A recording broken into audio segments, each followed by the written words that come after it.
Menulis itu pekerjaan melamun atau kerja intelektual? Menurut kamu?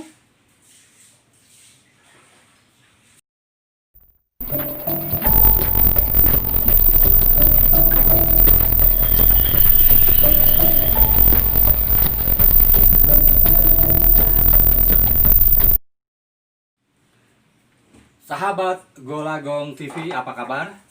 Sekarang sudah masuk ke bulan Juli.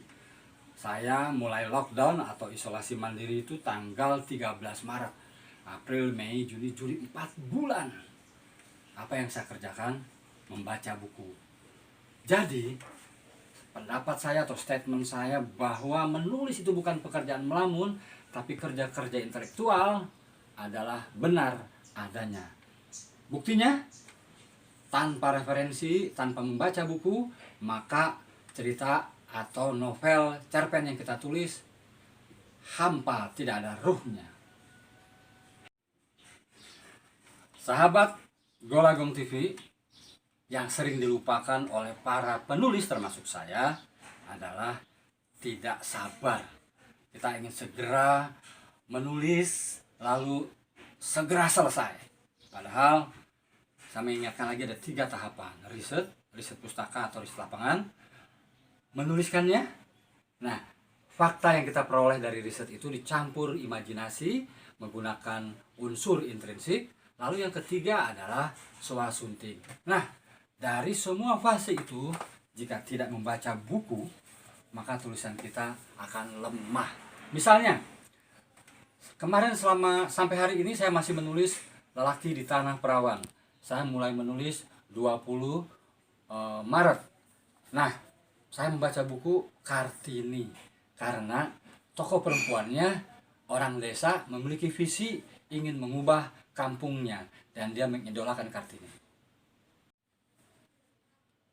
Jadi ada gium bahwa setiap orang yang membaca pasti menulis, belum tentu juga.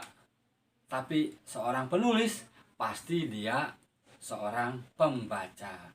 Kenapa seorang pembaca tidak bisa dikatakan sekaligus menulis? Karena passion. Dan barangkali dia tidak membaca teori-teori atau how to be a writer-nya, atau tidak membaca buku-buku panduan menulis. Tapi intinya passionnya tidak ke sana. Hanya saja yang sering kita lupakan adalah kenapa kita harus membaca buku.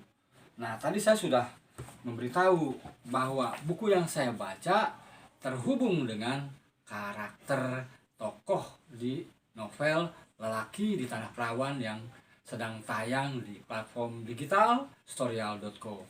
Kartini ini adalah wanita Indonesia yang memiliki visi. Dia seorang penulis. Dia ungkapkan segala kegelisahannya tentang budaya patriarki di Jawa. Bagaimana dia jadi istri muda, istri kedua, bagaimana dia dipingit, semuanya ada di sini. Nah, tokoh Ratih di Lelaki di Tanah Perawan ingin desanya maju. Dia kuliah ke Bandung, dia pulang ke desanya ingin menerapkan konsep-konsep modern di desanya. Dan itu ada di Kartini, dan itu ada juga di Cuk Nyadin. Ada dalam satu dialognya kepada tokoh lain, yaitu tokoh Raka, dia mengatakan bahwa saya terinspirasi dari Kartini dan Cuk Nyadin. Yang tidak dimiliki oleh Kartini adalah berada di lapangan, berjuang, tak pernah gentar seperti Cuk Nyadin. Nah, jadi di dalam novel yang kita tulis itu tidak sekadar isinya melamun atau lamunan, tapi di dalamnya ada banyak aspek sosiologi, filosofinya juga ada, aspek sejarah, dan banyak ilmu pengetahuan lainnya. Tadi tokoh Ratih di dalam novel Lelaki di Tanah Perawan. Ada juga tokoh Raka yang berada di latar belakang cerita sosial dan budaya Jawa. Maka saya membaca buku Jawa Sejati. Banyak buku-buku Jawa yang saya baca. Jadi buku-buku ilmu pengetahuan di luar sastra itu juga mendukung cerpen atau novel yang kita baca. Jadi penulis selalu terkait dengan buku. Tanpa buku maka para tokohnya tidak bergerak, para tokohnya tidak hidup. Begitu. Nah, sahabat Golagung TV, terima kasih sudah menonton Penulis dan Buku. Jangan lupa subscribe, share, dan like. Sekali lagi, penulis selalu terkait dengan buku. Saya Golagong, tentang literasi semua ada di sini.